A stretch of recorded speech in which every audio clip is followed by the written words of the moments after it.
Hi guys, John and Plant here to tell you about something very special coming up in the coming months. That's right.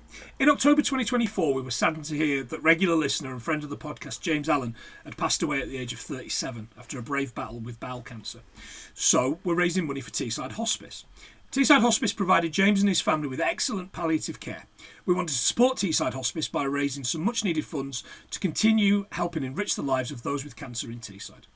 So to raise as much money as we can, we're going out of our comfort zone and we're going on a walk.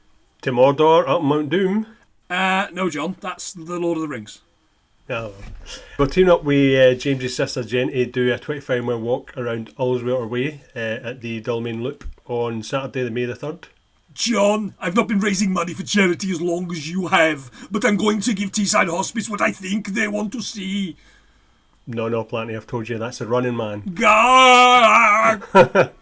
Guys, if you want to support us, just go to justgiving.com/page/100thingpod or get ourselves at 100things-we-learnt-from-film.co.uk.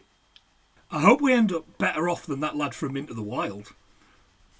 Hi guys, on this show, we're looking at Corsana, Hinsman, Ridley, Wayne, Eastman, Hardman, O'Day and Jones. We're looking at 1968's Night of the Living Dead.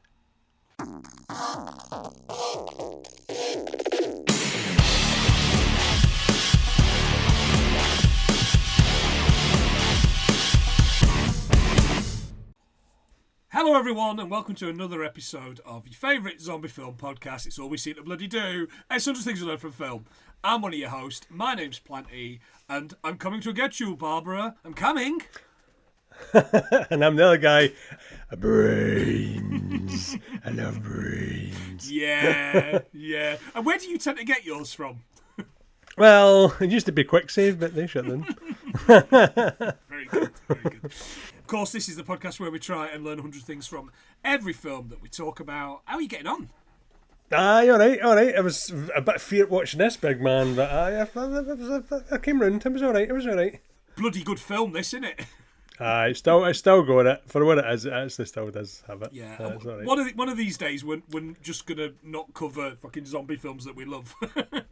Yeah, we're going to try something obscure. Like Zombie Shark or something. Jesus, maybe not. Zombie. Zombievers, though, I'd recommend it to you, but I couldn't find our copy, Yeah. and Rachel says we lent it to somebody and it's gone. It's gone forever. Which is a shame because Zombievers is fucking amazing. It's not the porn that you think it is, listeners. But it is great fun. John, any relationship with this particular film?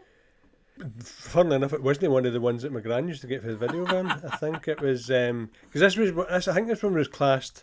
This wasn't classified. I don't think when it first came out. No, it wasn't. But a lot of people just went, "Oh, bad, Yeah. graphic violence." A nudie woman at one point. Oh, there is indeed, yeah. There's a bum, so I don't think my granny let me watch this one. Your gran spent all her time renting copies of I Spit on Your Grave and And letting us watch the real stuff. exactly the kind of things that you want to watch. 1969? 68. 68. Yeah, 68. Nice. And if it's Really 68, nice. what a year. Yeah. Go Right. on. There's a list of films here, right? Okay. And That's generally how this bit of the Jesus. podcast works. So, Yellow Submarine, Shit. Okay. Where Eagles Dare, Oh, that's not shit. Rosemary's Baby, Oh, that's brilliant. The Odd Couple, Oh, I love it. 2001 Space Odyssey, It's bloody good. and Planet of the Apes. Blimey. You damn dirty- Really? what- That's, I know, what a you year. did it. You blew up the Night of the Living Dead house. You idiots. Fantastic. What a fucking year. Yeah, Bullet is man. There's loads. I could go on. The list is Bullet it's got- from the director Bullet. of last Yeah. week's episode. Yes, exactly. Yeah, who knew? Oh, man. Would you? What a fucking year. We should just do that. Yeah, one which month. is Just do 68 those. for yeah. Spend 3 hours watching Space Odyssey and not getting anything out of it. Oh Jesus, no! Just the fact that it looks so realistic. 5 facts, and the fact that there's a watch in it that you get to see for like 5 seconds, but costs 10 grand to make. It's crazy, isn't it? He was Crazy. Truly an auteur, wasn't he? Aye. Truly an auteur. Fantastic. If you like what we do, listeners, give us a quid and we will give you a shout out every episode. We'll also put you on the wheel to get a spin. Last week it was Jake, and Jake picked Karl, and we slagged off Krull, basically, and he wasn't happy. Yeah. So and there you go. Nearly got 100 facts out of that. Yeah, I know. What more does he fucking want? So yeah, give us a quid at 100thingswelearnfromfilm.co.uk or patreon.com/100thingsfilm, and we will do all that at the end of the episode. Right. So, anyway, before we get started, we're having a week off next week because I'm going on holiday and John's 70th birthday. Yeah, I'm getting John, old. 50, John, eh? Half a century, mate. You don't look a day over 40. Wow. You look like the young one in the fucking group, son. Those filters are doing you no end of good. Well, that's thank God TikTok. Thank you. TikTok. thank you, Vaseline on the cam. Exactly. Old school. Going old school. The only bit of your house that hasn't got Vaseline on it. You filthy beast, you. Filthy animal. Right. So we're going to go through the film, start to finish. We're going to do spoilers for a film that you've all seen, that I adored when I was at college. Man, I bought this on VHS, probably 1996. Right. And just never looked back. Never looked back. Yeah, it's there's don't get me wrong, it's no perfect, but it's in my eyes. And if you ain't seen it, just put the title into YouTube because there's about 700 versions. Aye, there really is, isn't there? Of which there's a very good reason for that, a very good reason indeed. Right, okay. So before we open, a budget of, depending on where you ask, between 110,000 and 125,000, and it has made a box office of circa 30 million. All right, so not necessarily box office in the cinema, but it has made circa 30 million. Again, almost none of which went to George Romero. Yep, the distributors got all that because they didn't know what he was doing back then, and they fucking sucked them dry. Yeah, if you watch this, the one thing you'll notice from the titles is on the title screen where it says Night of the Living Dead, the one thing it doesn't have is a copyright and the year. And if it doesn't have a copyright and the year, it's not copyrighted. George Romero didn't know that, as didn't I when I first started making films. So there you go. Which explains why all of my good ideas have all been taken. Exactly. God, Lawnmower Man, what are you? Oh, damn it, Job, or whatever he's called. Job, that's right, Job. Job. Anyway, these two characters, Barbara and Johnny, are visiting their father's grave. Now, listeners, you shout out right now, listeners, which one of these two you hate the most? Because they're both awful.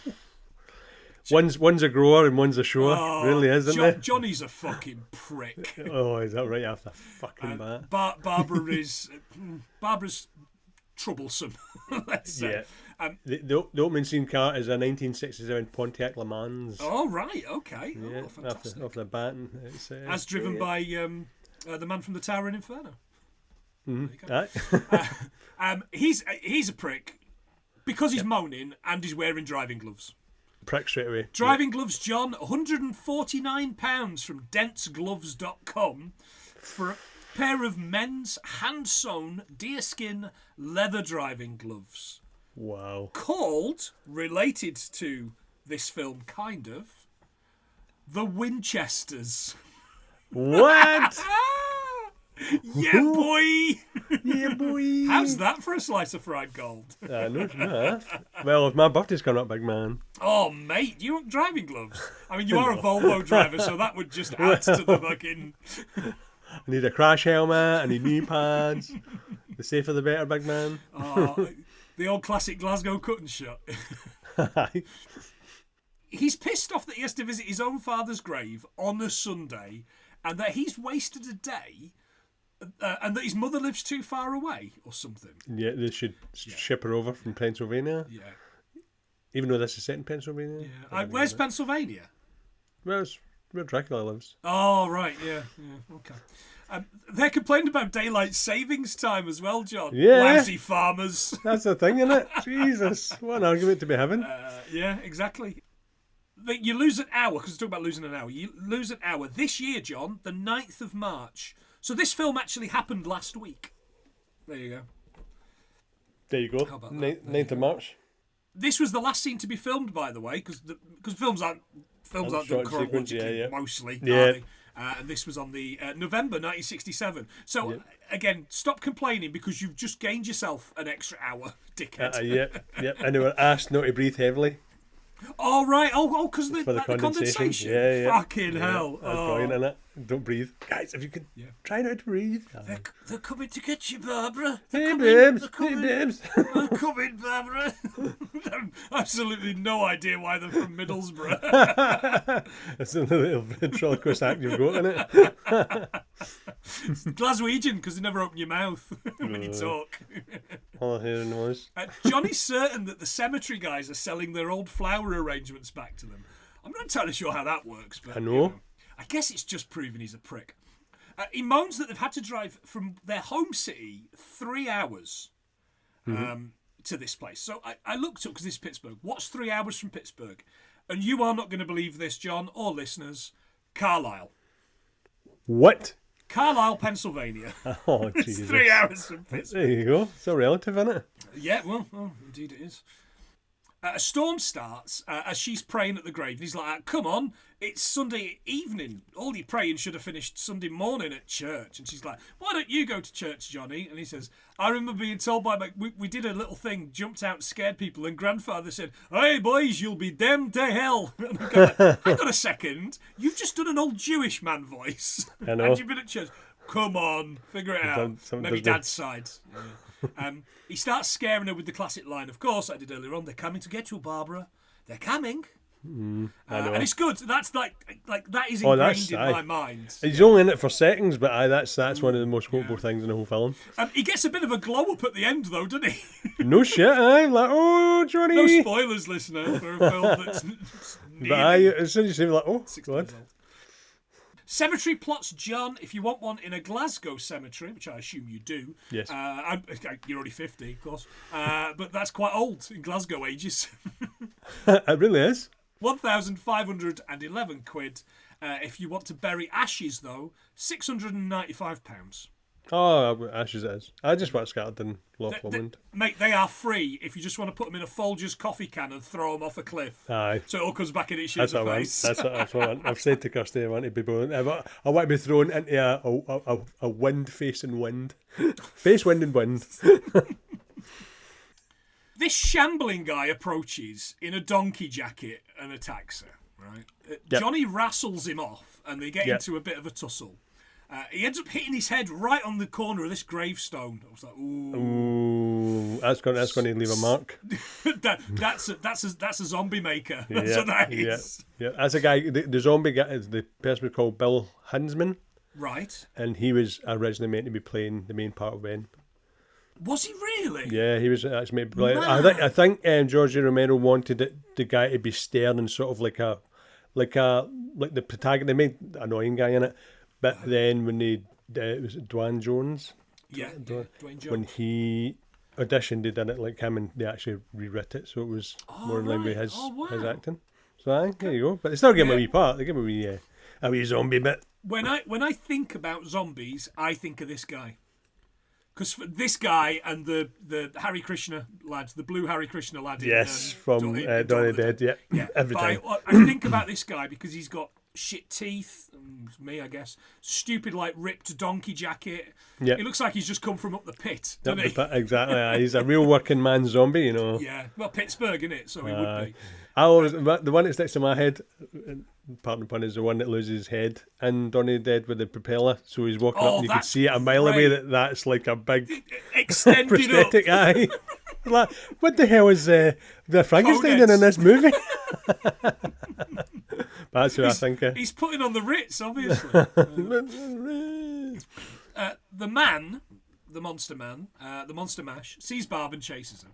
She gets in the car and he bashes at the windows in a fury trying to get her. And they're not that stupid zombies because he picks up a brick, doesn't he? And gets through. And gets it through. Brick. Yep. Did you see him, by the way, run? In the background, you see him running. So where did that come from?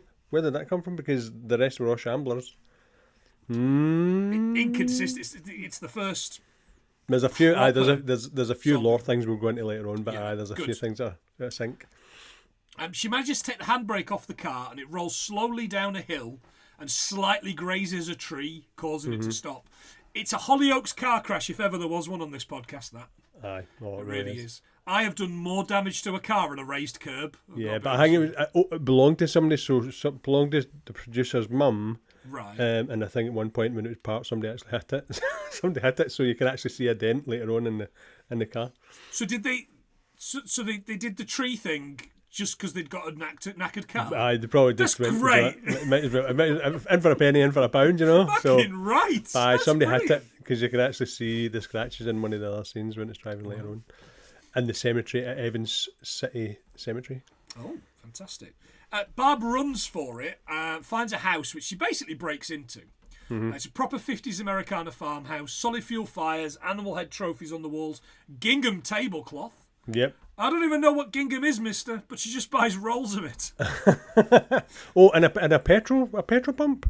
Yes. What the? So I looked this up. Yeah, the local PEA, I don't know what that means, can issue a license for storing up to 275 litres of petrol, and the license can include conditions relating to the storage and dispensing arrangements. So I think they can hook you up with a pump if you've got. Nah, I didn't realise you could get a pump on your own property. So, but you Red can. diesel, innit? Farming. Yeah. Farming folk. Do you know what I mean? Not that they're using it because they're spending all the time in fucking London. At the I minute. thought drinking it. Yummy. Leaded. Outside, the zombie from before's arrived, and he's tangled in this washing line at one point, and he's it's like me when Rachel asked me to put the washing out, and she look out the window and I'm just all asunder. Barbara uses the phone, but it's off.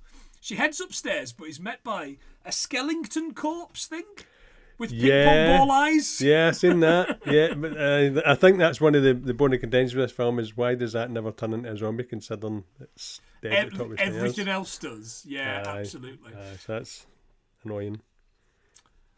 She runs downstairs and heads out of the house, but she's stopped by some headlights and a man.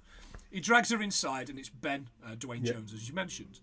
He's like, don't worry about him. I can take care of him. Worry about all the others that are coming. He says he spotted a gas pump out the front and he just needs the key. Barbara's been struck dumb.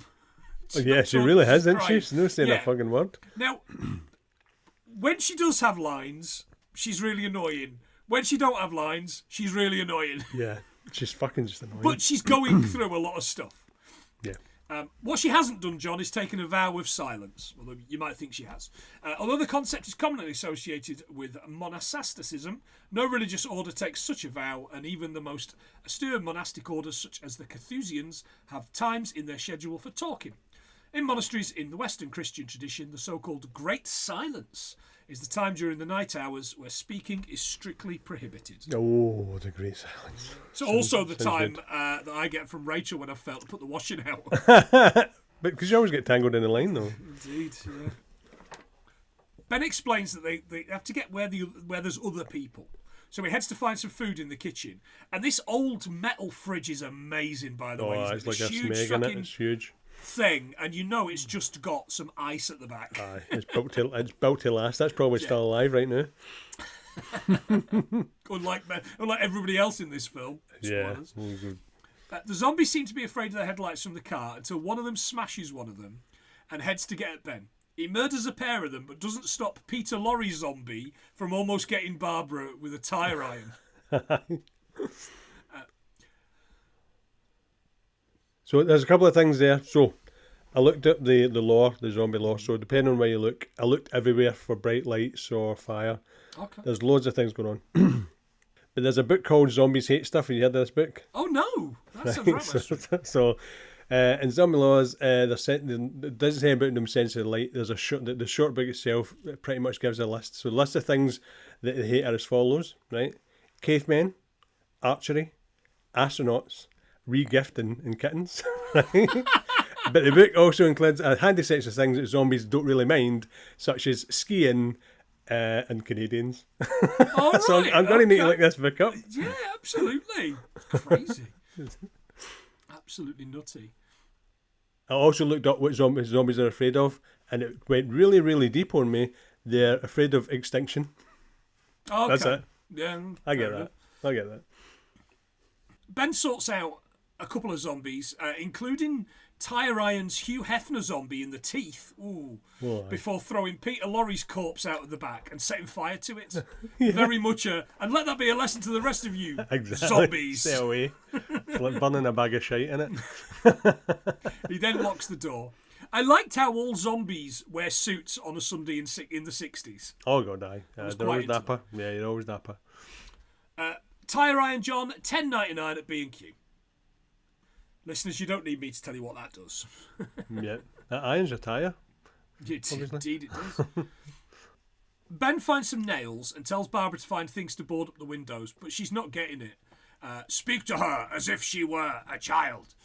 He does find a tin of Lipton tea, though. Spot Ooh. this. Lipton tea bags, John, named after its founder, Sir Tom Lipton, who started a grocery retail business in the United Kingdom in 1871. Now, John, I have got a journey for you and any other Scottish listener here. If you're not a Scottish listener, fast forward probably about 30 seconds because it's going to mean absolutely nothing to you. In 1929, the Lipton grocery retail business was one of the companies that merged with Home and Colonial Stores, Maypole Dairy Company, Eves and Burroughs, Templetons and Galbraiths, and Perks to form a food group with more than 3,000 shops. Lipton's became a supermarket chain focused in small towns. Allied, which it was known as, was acquired by the Argyle Foods in 1982. The supermarket business was rebranded during the 1980s as Presto's. No way! You mention Presto's all the time on this podcast. Presto's, you know. That's where I got all my Transformers illegally. So there you go. So I thought you'd like that one. Thank you, mate. And anyone that's not interested in Scottish shops is now back with us. And you're back in the room. Indeed. Barbara finds a music box while he takes off all the internal doors. It's like When the Fucking Wind Blows, this, isn't it? Oh, aye. Do you know what I mean? Fuck, aye. Expect him to half a bloody blackcurrant lozenge in a minute. Aye. The calendar on the wall says December 1966, John. What happened in December 1966? Kurt George Kissinger was elected Chancellor of West Germany by a 126 to 53 vote. The Monkees made their first live concert debut at the Honolulu International Centre Arena. Nice. The band, not the creatures. Born Sinead O'Connor and Kiefer Sutherland. John also born Chelsea and Ilkeston Town goalkeeper Ed De Hoy. You know him, listeners. He played 31 times for his national team, which was where, John? The Netherlands. Was it in the Netherlands? Yeah. Oh no, I thought I said probably. I was in shock there. Do you want another go?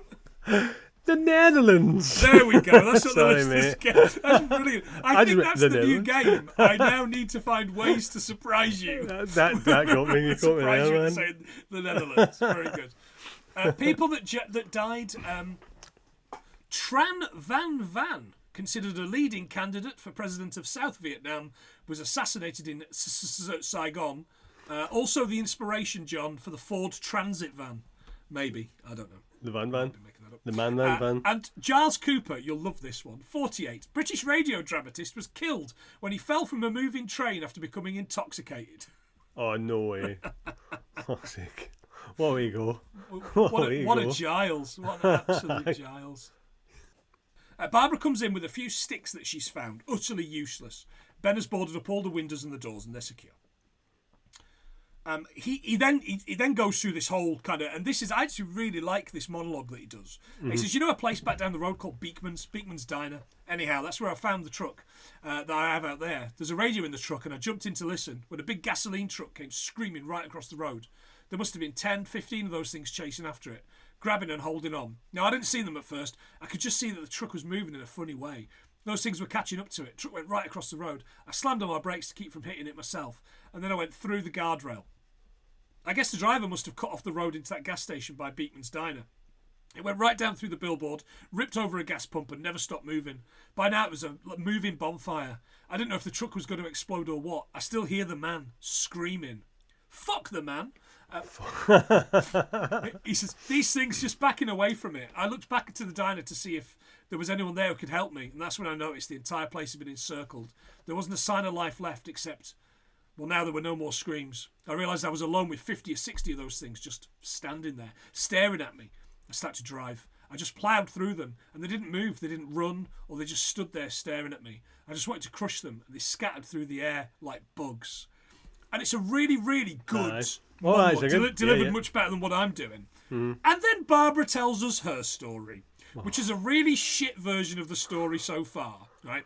Whereas Ben's was gripping and scary, hers is like if you ask a 6-year-old what they did at school today. It's poor, isn't it? It's great writing, is what it is. It's very well written. She wants to wait for Johnny. No, actually, she's going to go and get him. She won't hear that he's dead and tries to break through the door. Ben drags her off and she gives him a bit of a hit. Well, Ben absolutely wallops her, doesn't he? Aye, it's a proper op. So I looked this up. There's two schools. Jesus, now you're on a fucking... No, I know I'm on a list, right? So, bear in mind, in the old days, it used to be that if you had a hysterical person, you would slap them, right? Okay, so there's a couple of thoughts on this. So, slapping a hysterical person is supposed to direct their attention to a situation that they can't help or to stop them to further deteriorating, right? I get that, right? But then, as you go on, people just blah, blah, blah, and somebody's just right. Slapping a hysterical person might snap, might make them snap out of it, or it might drive them to gouge your eyes out. I wouldn't try it. That's literally it. It might drive them to gouge your eyes out. I wouldn't try it. No, you're welcome to, listeners, but we don't advise it. Yeah, I don't think it works. I think aeroplane. I just think aeroplane. They all take their slap each. They're all queued up, and one of them's got a baseball bat. Stewardess, I speak jive. Ben puts the radio on. I'm not going to read the whole thing, so I've just done that. But I did love this particular bit. There's an epidemic of mass murder being committed by a virtual army of unidentified assassins. The murders are taking place in villages and cities, in rural homes and suburbs with no apparent pattern nor reason for the slayings. It seems to be a sudden general explosion of mass homicide. We have some descriptions of the assassins. Eyewitnesses say they're ordinary-looking people. Some say they appear to be a kind of trance. Others describe them as being misshapen monsters, which I've been called a few times. At this point, there's no really authentic way for us to say who or what to look out for and to guard yourself against. And again, it's good writing. Aye. The radio continues and it tells people to stay at home. But factory workers are being told to stay at work. I know, factory workers. Fucking Trump's America, man. That's what that is. Jesus Christ. Keep the big wheel turning. Yeah.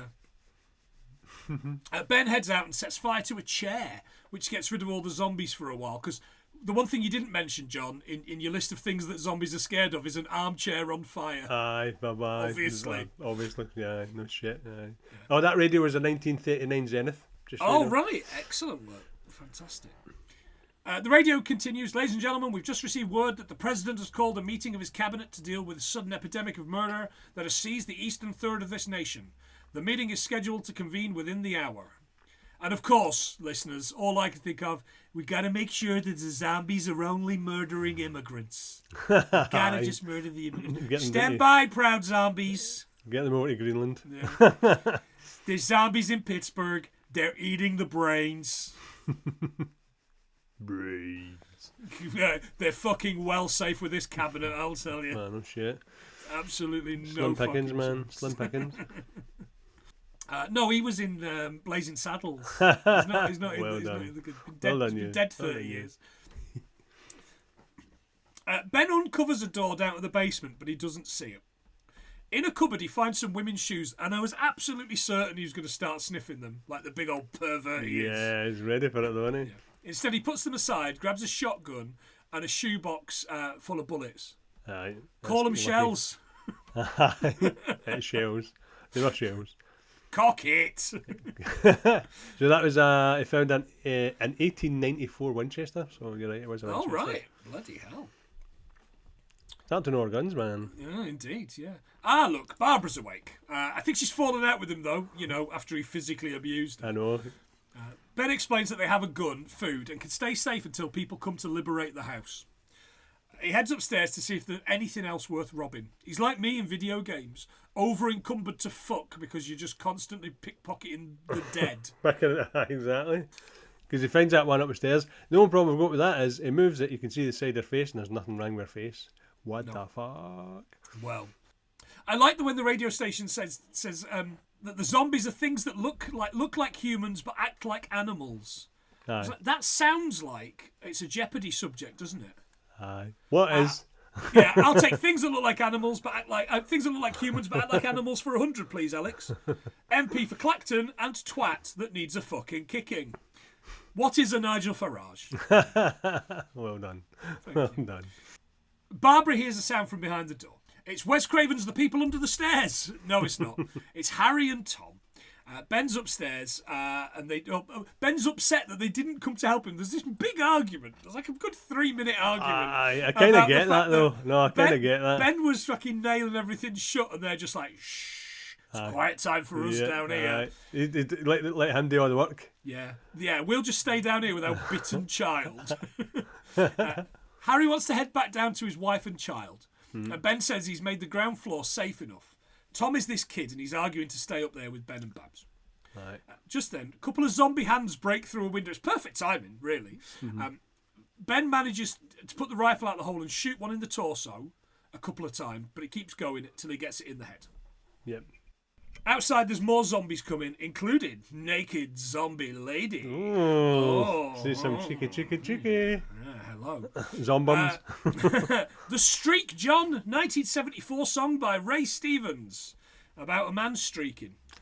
43 in West Germany. What? 26 in the Danish biscuit tin full of sewing supplies chart.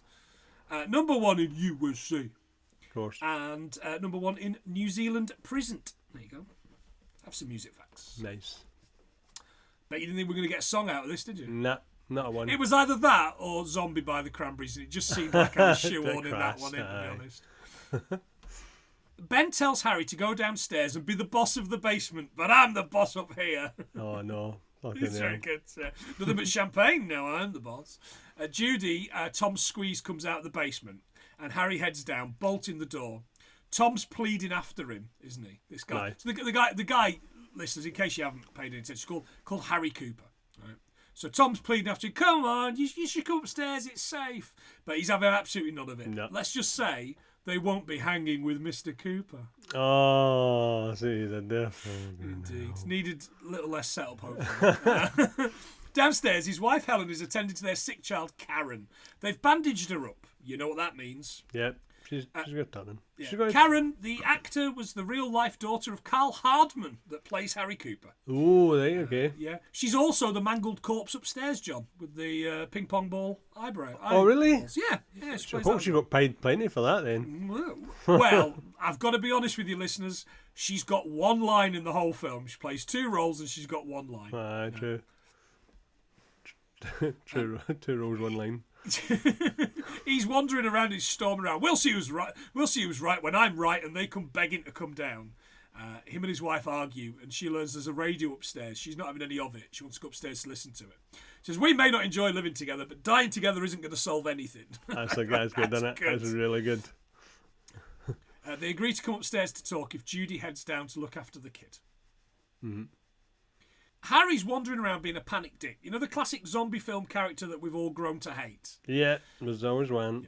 Yeah. The boys managed to get the TV in the living room working, and the bloke on the telly is called Bill Cardilli, a Pittsburgh TV presenter. Real one. Much. Yeah, real. He's putting names of safe places for the public to make their way to. The lads agree if they can get the key to the pump outside, they can fuel the van and head to the nearest one. The report goes on to talk about a probe from Venus that returned home with abnormally high amounts of radiation, which may have caused the zombies. Downstairs, Judy explains to her mum that Karen isn't doing great. Karen's only words are, "I hurt, Mommy." And that's it. That's all you get out of her in this Still scene. a talking part, though. Still mugging money. Absolutely. Upstairs, the telly's telling them to burn the bodies, so Ben recommends making Molotov cocktails. Which, John, no matter how much you want, we're not doing again. We've done at least once a year because we keep forgetting. And we're also doing the man Molotov because we did him last year as well. Incendiary stuff, this podcast. No, The plan is for Mr. Cooper to hoy the cocktails, maybe 3-pointers, at the Zeds from upstairs while the boys make a run for the petrol pump. Tom and Judy talk about getting out. The television tells them to get to the rescue station. He knows how to use the pump and Ben doesn't. so they might not be safe here for long. He remembers the time that there was a flood and they had to convince her to leave the flooded house. Later, Judy and Barbara head downstairs while the lads enact their little plan. I love how Barbara's obviously got this PTSD going on here, and it's perfectly done with Barbara in Shaun of the Dead, isn't it? Aye. Yeah. Oh, aye. Are we going over here now? she's going like, oh yeah, it's 3 o'clock. Oh, well, we'll be going in 10 minutes, won't we? It's brilliant. The writing, and again, we did Shaun of the Dead last year, listeners. We've done the remake of Dawn of the Dead, but Shaun of the Dead is so well written, so well written.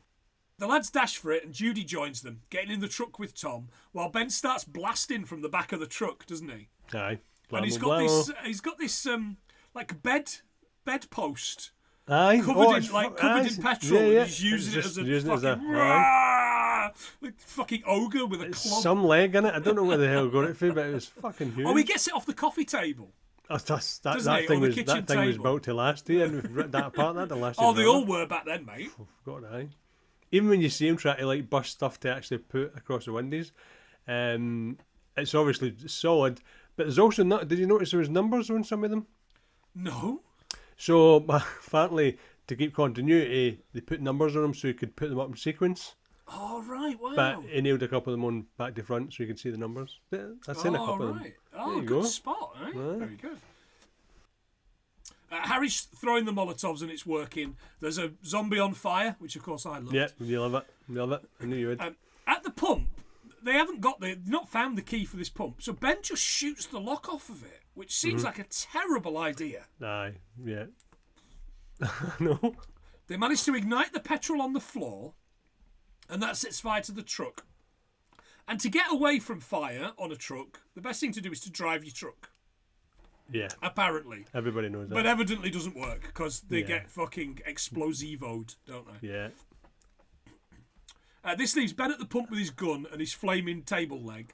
And while Harry's watching from the upstairs windows, breaking his neck to see, isn't he?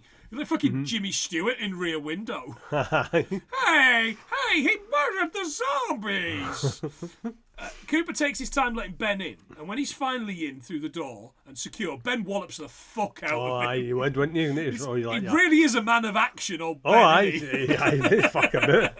He really doesn't. I think that's probably why they picked him, because even though like Zamir sometimes is really calm, but fucking hell, in this scene he went to town. I ought to drag you outside and feed you to those things. It's a good line. Outside, there's even more zombies coming now, and inside they're trying to find a car. The Cooper's car's over a mile away, and they're not comfortable carrying the kid that far. And Barbara's, well, it just doesn't work. Yeah. It's been written off in a Hollyoaks car crash. Ben puts the TV on, and we do the whole kill the brain and kill the ghoul bit.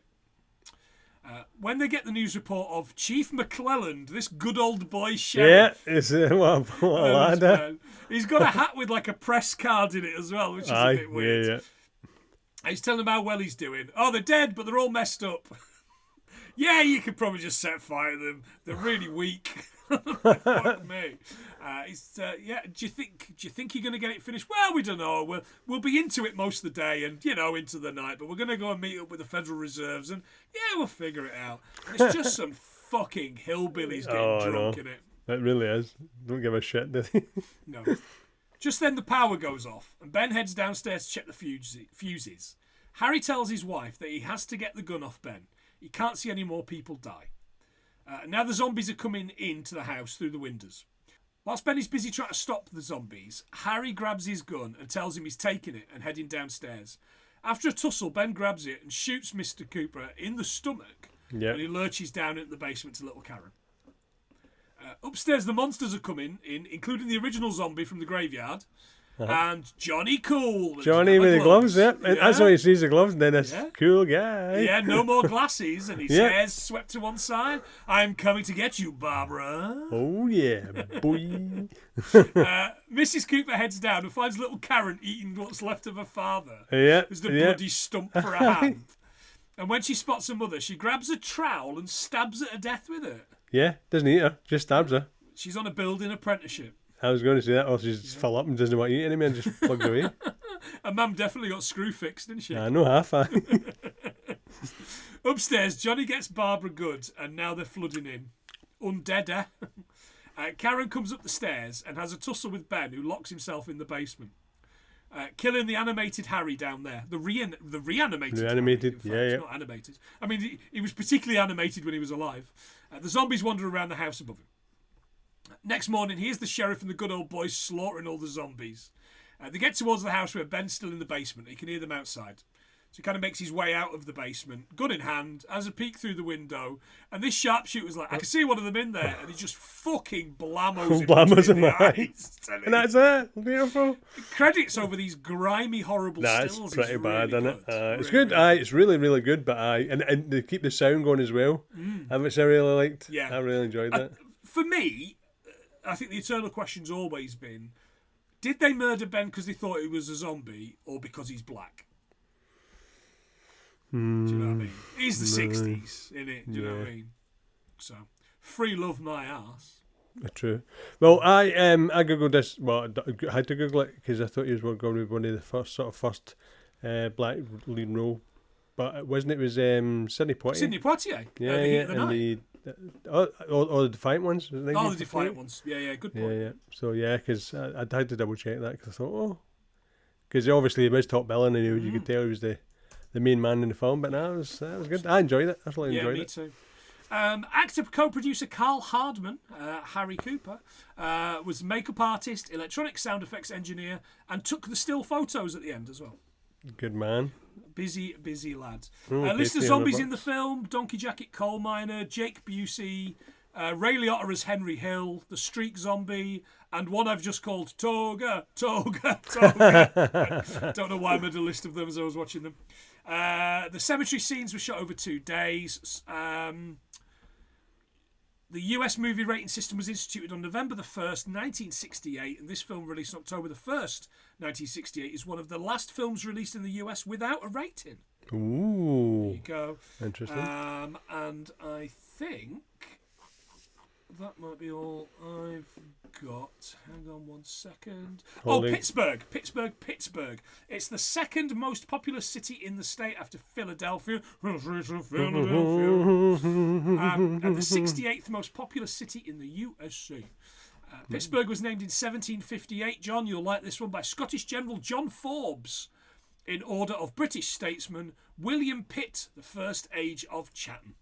Nice. Yeah, I'm more a Pitt the Younger myself than a Pitt the Elder. Sister cities, John: Sofia in Bulgaria, Sheffield in England, and Glasgow. Ooh, Glasgow. Hey, welcome to Glasgow. Famous people from there: Gillian Jacobs from Community, Batman, well, one of them, Michael Keaton, Gene Kelly, Mr. Rogers, that cool as fuck motherfucker Antoine Fuqua, motherfucker, Tom Savini. All right, okay. Tom Savini, the link is what? Donnie did. Directed the remake of this. Yeah, but apparently he was meant to be doing makeup for this. Oh right, okay. But can he do it because he was drafted? He was he really?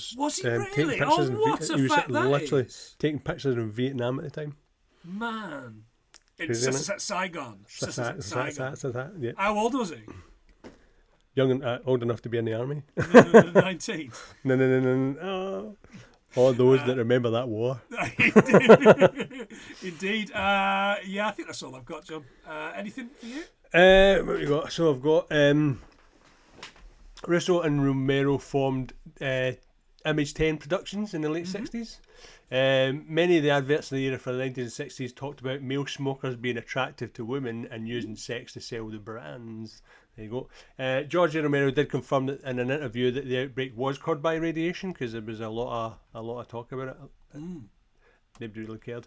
In 1826, John Walker, a chemist in Stockholm-on-Tees, discovered through a lucky accident that striking a coated stick of chemicals, it would burst into flames when he scraped it across his hearth. There you go. Stockton-on-Tees? Aye, Stockton-on-Tees. We love a bit of Cleveland rocks. Yeah, fantastic. And the TV set itself was a 1952 Motorola. Oh, hello, Moto. Hello, Moto. So that's me. I'm out. Great. One thing I did miss, it was George Romero's first film.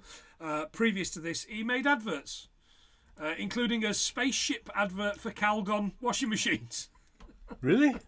Yeah, which I found in a little fucking thing I was watching. The main house did not have a true basement, but what's called the Dirt Potter's Cellar, John. And didn't have a staircase leading down to it. As a result, basement scenes were filmed in the editing studio's cellar in Pittsburgh, downtown. And apparently the house was about to be demolished. Oh, right, okay. They found the farmhouse and it was already cleared out, I think, and they had to sort of put some stuff in it, but it was all clean. Put loads of fucking gingham in it. Hundreds of shit in it. Yeah.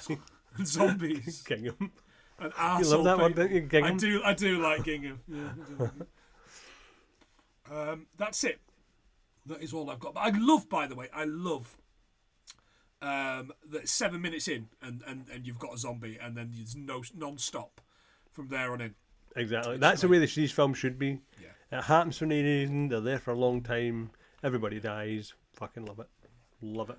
Well, we've got another 10 seconds. What I did miss, we've got another 10 seconds, we can do it twice. What I did miss was that cemetery plots 8 foot long and 4 foot wide. There you go. So long enough to fit you in, not wide enough to fit me in, unfortunately. We'll get it. Always disappointed next to each other. John, how many do you think we got? Oh, God. I'm going to say 68. Oh, higher. 73. Oh, too high. 70. Oh, 70. well. It's not bad, is it? Not bad. It's not bad. a film that is literally set inside one house. Yeah, absolutely. So next week, join us for Amityville. Well, I was going to say that, or that cabin in the woods. Cabin in the woods. But technically, it's set in loads of different places. Yeah. So again, if you like what we do, listeners, please give us a quid. 100thingsweletforfilm.co.uk, or you can go to patreon.com/100thingsfilm. As I said, next week we're not going to be about because we are I'm having a well-earned rest overseas, which would be nice, a nice holiday. And John is having a birthday, so send him some lovely birthday messages on the socials, and I'll pass those on. He'll definitely see those. I'll put them on a pigeon and send them up to Glasgow. Yeah. But yes, how about giving a shout out to the wonderful people that pay us? So shout out to Gadget, Stig, Candy, Oodles and Biggie at Modern Escapism. We've got James.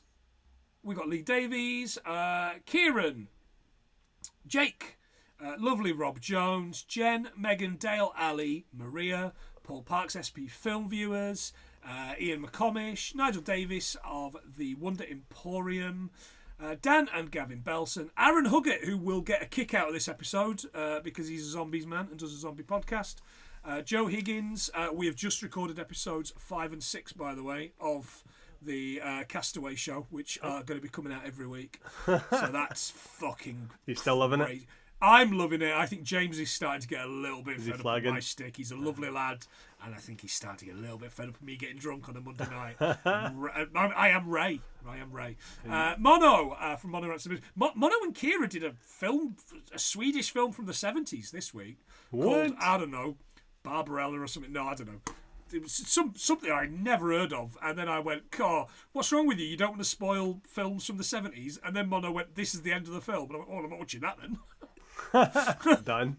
Don't need to watch that. Don't need to listen to your podcast. It's not true. I will listen to that. Ian Graham at Cult Connections, Gav McGill, Josh Wilson, super familiar with the Wilsons, Rachel and Phil Farish. Thank you very much, everybody. We do appreciate it, and it spurs us on a little bit. It really does. Yeah, it really does. We will be back. Probably. I think I'm gonna say.